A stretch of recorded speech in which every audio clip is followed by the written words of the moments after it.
दोस्तों, आज के इफेक्टनर के लर्निंग वीडियो ट्यूटोरियल में हम इंग्लिश के वर्ड व्हेन के 3 या 4 डिफरेंट मीनिंग को समझेंगे। वर्ड व्हेन को यूज़ करते हुए इंग्लिश में डिफरेंट सेंटेंसेस बनाएंगे और उनकी ट्रांसलेशन को समझेंगे। ट्यूटोरियल कंसंट्रेशन से देखें क्योंकि फिर है एक एक्सरसाइज। तो शुरू करते हैं जो अपना आज का इफेक्टनर का लर्निंग वीडियो ट्यूटोरियल। दोस्तों, व्हेन का पहला मीनिंग होता है कब। जैसे मैं आपसे पूछ सकता हूँ व्हेन आर यू कमिंग, आप कब आ रहे हैं। When are you coming. दोस्तों, व्हेन का दूसरा मीनिंग होता है जब।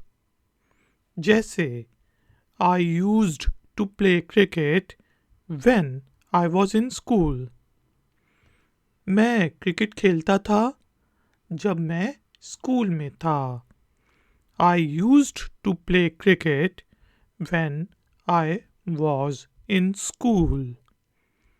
दोस्तों, when का तीसरा मीनिंग हम जब के की सेंस में यूज़ करते हैं।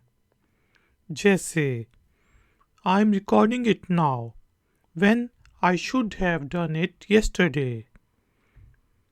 मैं इसे अभी रिकॉर्ड कर रहा हूँ जबकि मुझे इसे कल कर लेना चाहिए था। I am recording it now when I should have done it yesterday.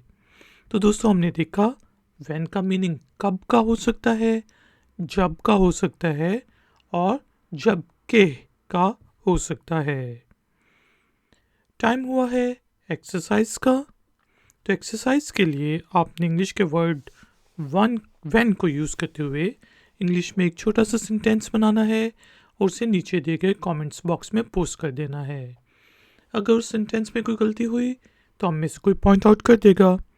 Video पसंद आई है तो लाइक का बटन ज़रूर प्रेस करें, वीडियो को शेयर करें और अगर आप चैनल पे नए हैं तो चैनल के सपोर्ट के लिए और नई नई नोटिफिकेशंस के लिए चैनल को सब्सक्राइब करके बेल आइकन को प्रेस कर दें।